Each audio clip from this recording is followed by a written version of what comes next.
tuan-tuan doa kita, ya, berkat hari Jumaat pada hari ini, insya-Allah. Baik. Kemudian kita pergi pada perbahasan bahasa Arab. Seperti biasa tuan, ya. Topik hari ini saya kira-kira macam banyak ulang kaji lah, ya. Yang pertama kita ulang kaji dulu apa tajuk baru yang kita belajar pada minggu lepas. Ya. Pada minggu lepas tuan-tuan, ya, kita belajar satu tajuk baru, ya, terkait dengan haraf ataf. Terkait dengan haraf ataf. Ustaz, haraf ataf ni tajuk lama. Tajuk lama tapi ada perbahasan baru yang kita bahaskan pada minggu lepas. Betul? Apa dia haraf ataf? Apa dia haraf ataf ni tuan-tuan? Cuba tulis dekat ruangan komen. Saya tanya balik kan. Kok lah terlupa. Kelas saya tak payah hafal tuan-tuan. Cukup tuan-tuan faham. Dan ketika saya tanya, tuan-tuan jawab. Itu di antara proses menghafal. Kelas saya ni, saya akan cuba buatkan tuan-tuan menghafal secara tak langsung. Bukan hafal secara langsung. Duduk pandang dinding menghafal apa tuan-tuan. Jangan peninggang kepala. Jangan beratkan diri tuan. Kita buat yang mana mudah saja. Ya? Sekarang ni, haraf ataf ni haraf apa? Haraf apa tuan? Tulis dekat ruangan komen. Tulis dekat ruangan komen. Tulis dekat ruangan komen. Haraf ataf ni haraf apa? Haraf apa tuan? Aywa. Allahu yuftah alaikum. Terbaik. Mumtaz.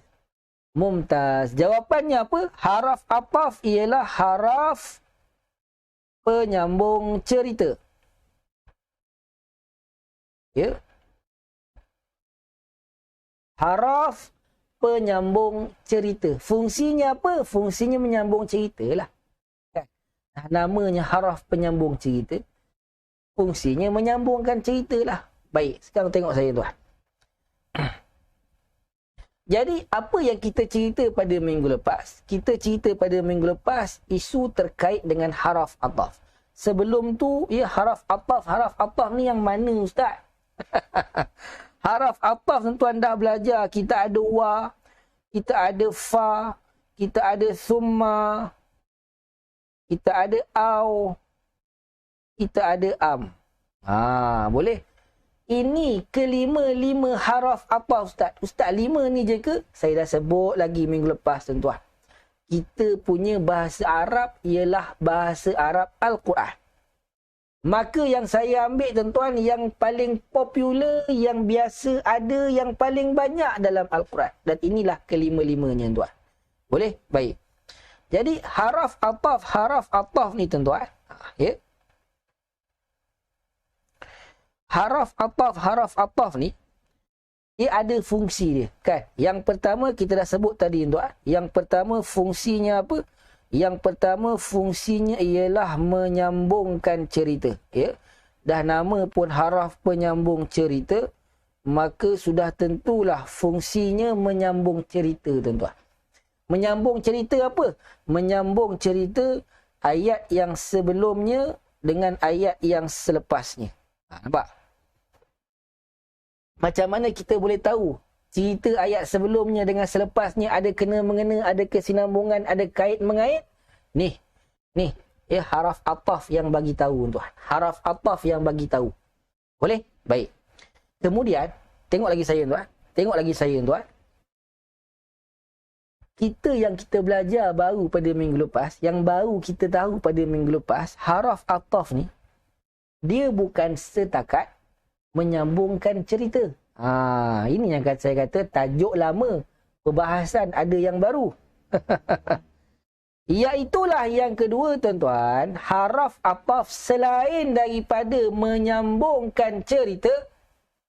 Haraf ataf juga tuan-tuan berfungsi untuk menyamakan baris.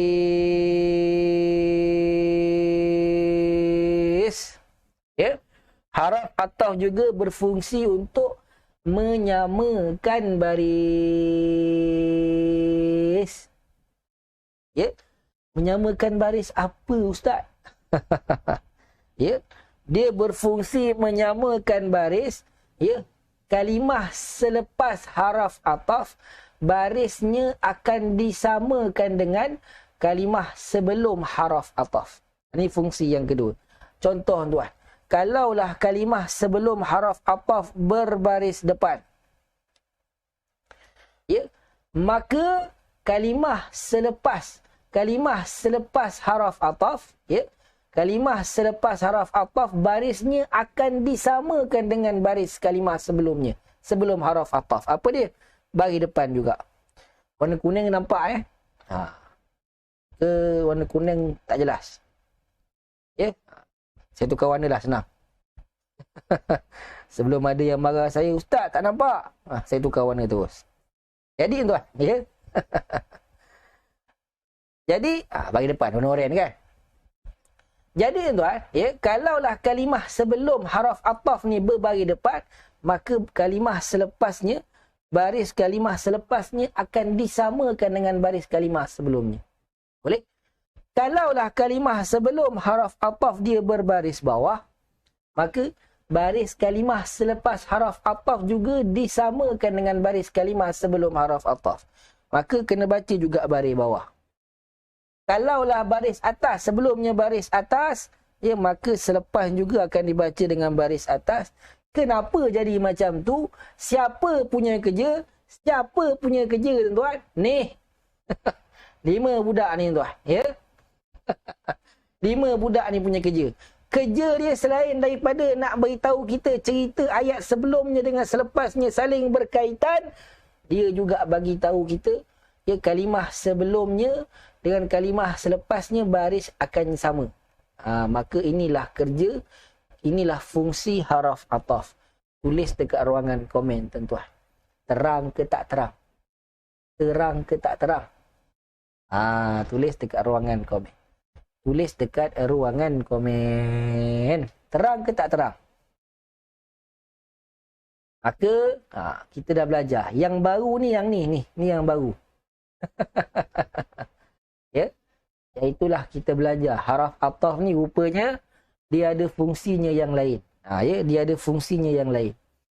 Aywa, mumtaz, Allahu yuftah alaikum. Ya, apa dia ustaz Allahu yuftah alaikum? Moga-moga Allah membukakan kefahaman, membukakan pintu rezeki ke atas kamu semua. Boleh? Okey, baik.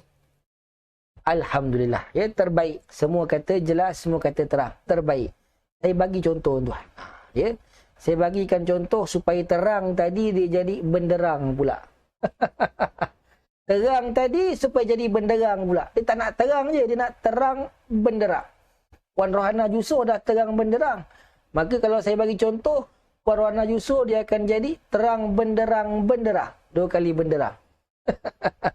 Okey, saya bagi contoh. Puan Maimunah Saleh, saya bagi contoh. Tengok.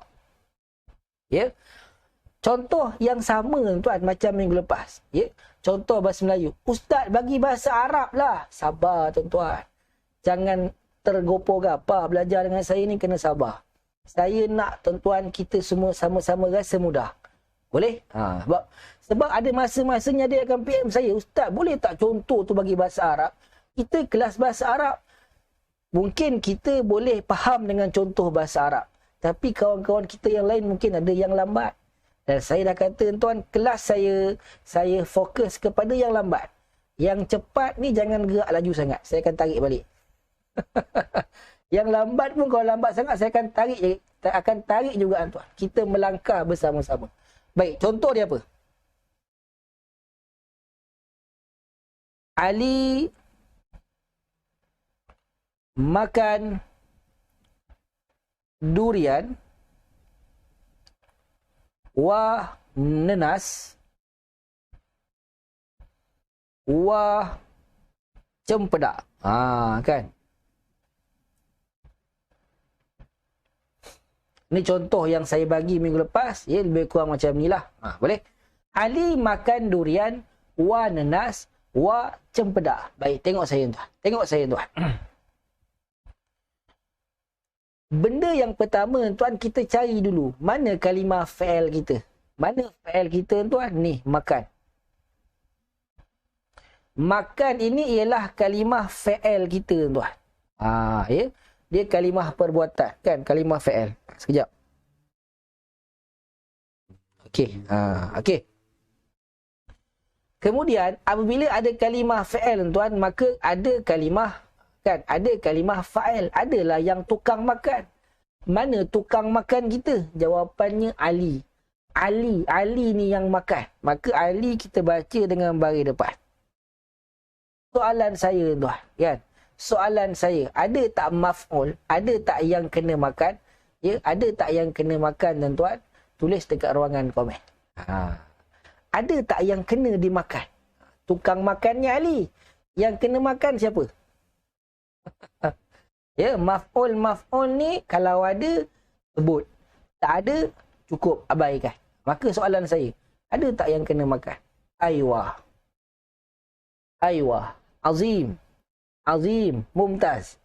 Ya, terbaik. Terbaik, tuan. Okey. Ada. Mana? Kalau ada, mana? Ni. Durian. Durian inilah, tuan-tuan. Ya. Durian inilah maf'ul kita. Kita dah belajar, tuan. Ya. Apabila maf'ul, wajib kita baca dengan baris apa? Maf'ul. Ingat sampai bila-bila maf'ul wajib baca baris atas. Maka kita bacalah durian ini dengan baris atas. Aliyu makan duriana. Boleh? Duriana. Tengok lagi. Tengok lagi, tuan. Cerita kita dah habis ke? Belum. Sebab Ali ni dia bukan makan durian je. Dia juga makan durian wa nenas. Boleh? Wa nenas. Kita boleh tahu Ali ni makan durian dengan nenas. Apa punya kerja? Ni wa. Wa yang bagi tahu kita.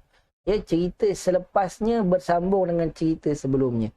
Maka sebab itulah kita tahu Ali bukan makan durian sahaja. Ali juga makan nenas. Baik, tengok saya. Ya, Aliyu makan duriana wa nenasah. Wa nenasah. Kenapa kita baca nenasah?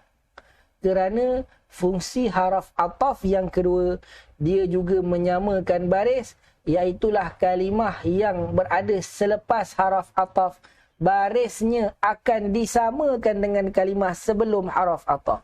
Sebelum haraf ataf kita ada durian. Durian dibaca dengan baris apa? Baris atas. Maka automatik nenas juga dibaca dengan baris atas. Jadilah Aliyu makan duriana wa nenasah. Dah habis ke belum cerita? Tak habis lagi. Ali ni lapau sungguh ni. Banyak benda yang dia nak makan ni. Ya. Ali juga dia makan cempedak. Cempedak, tuan. Saya pun dah lama tak makan cempedak ni. Kan? Ya.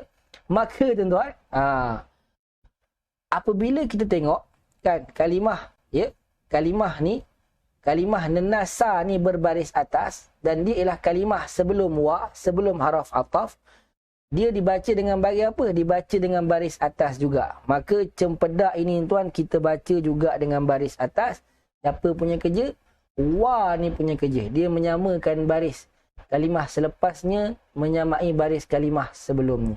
Maka jadilah Aliyu makan nenasa, Aliyu makan duriana, wa nenasa, wa cempedaka. Boleh? Baik. Tulis dekat ruangan komen, tuan-tuan. Boleh ke tak boleh setakat ni? Boleh ke tak boleh, tuan? Ke pening ni? Ya. Kalau contoh bahasa Melayu pun pening. Kalau contoh bahasa Arab, Wallahu subhanahu wa ta'ala alam. Balik awal, tuan. Ya, balik awal nampaknya. Okey? Boleh ke tak boleh, tuan? Ini contoh bahasa Melayu saya bagi. Biar nampak. Kelas asas ni, semua yang saya buat ialah biar nampak dulu. Boleh? Tuan-tuan nampak, lepas ni kalau jumpa tak ada masalah. Aywah. Mumtaz. Mumtaz. Allahu yuftah alaikum. Terbaik. Sekarang, kalaulah, tuan-tuan, kalaulah ditakdirkan durian ini kita baca dengan baris depan, maka, tuan-tuan, nenas ni kita nak baca nenasi ke nenasah? Cempedaki ke cempadakkah? Tulis dekat ruangan komen. Tulis dekat ruangan komen tuan. Bismillah.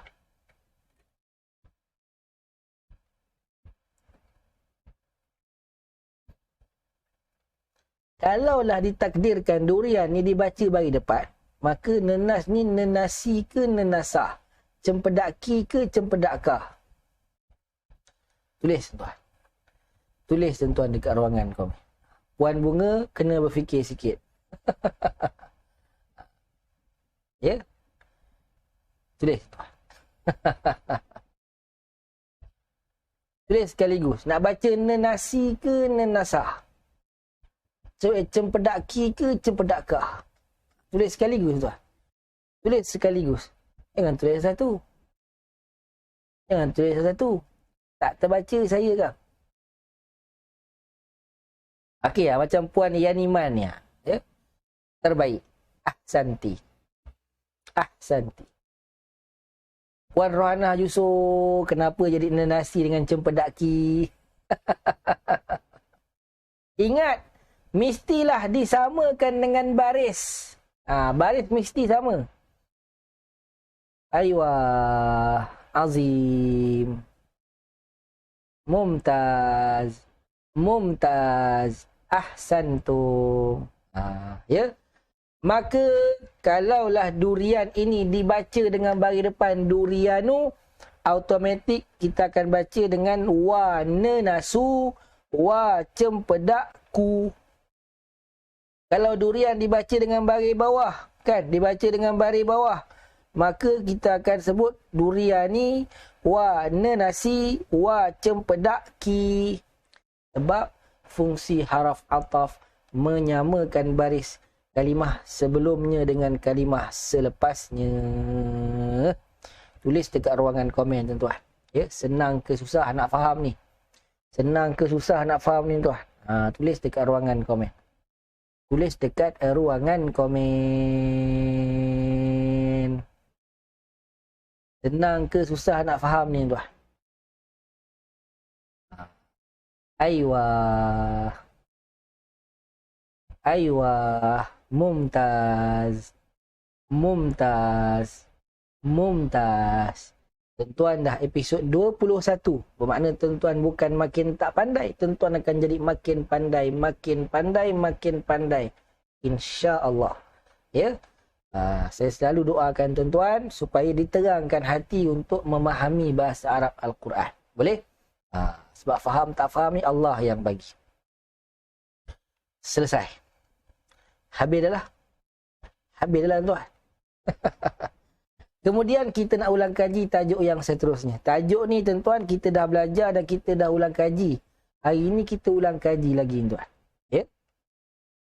Pagi ni saya nak ajak tuan-tuan kita nak murajaah. Nak mengulang kaji satu tajuk terkait dengan kalimah. Ya?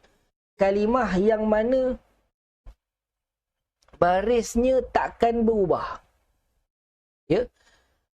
Bila dia dibaca dengan baris macam itu, bermakna sampai bila-bilalah dia akan dibaca dengan baris begitu. Dan ulama' kata hinggalah masuk ke dalam syurga pun akan dibaca macam tu tuan-tuan. Apakah agak-agak tajuk tersebut? Ni kali saya tanya, saya teka-teki tajuk tuan-tuan. Tajuk yang kita nak ulang ni dia terkait dengan perbahasan kalimah-kalimah yang mana barisnya takkan berubah sampai bila-bila tuan. Sampai bila-bila. Kata ulama' sampai masuk syurga pun itulah yang akan kita ucapkan. Orang mana-mana pun cakap mesti kena cakap dengan macam tu, dengan baris yang macam itu. Agak-agak tajuk apa tuan? Tajuk apa tuan? Kalau tuan-tuan boleh dapat, senang saya ulang kaji lepas ni. Agak-agak. Ya Allah. Allahu yuftah alaikum. Terbaik. Mumtaz. Mumtaz. Ya. Mumtaz. Di ahsantum ni terbaik. Saya suka guna mumtaz ni. Mumtaz ni cemerlang. Dia lebih lagi. Cemerlang. Mumtaz. Mumtaz. Allahu yuftah alaikum. Terbaik tuan. Ya. saya bagikan gambaran, tuan-tuan dapat teka tajuk. Memang dah pandai sungguh ni. Tuan-tuan dah boleh mengajar lepas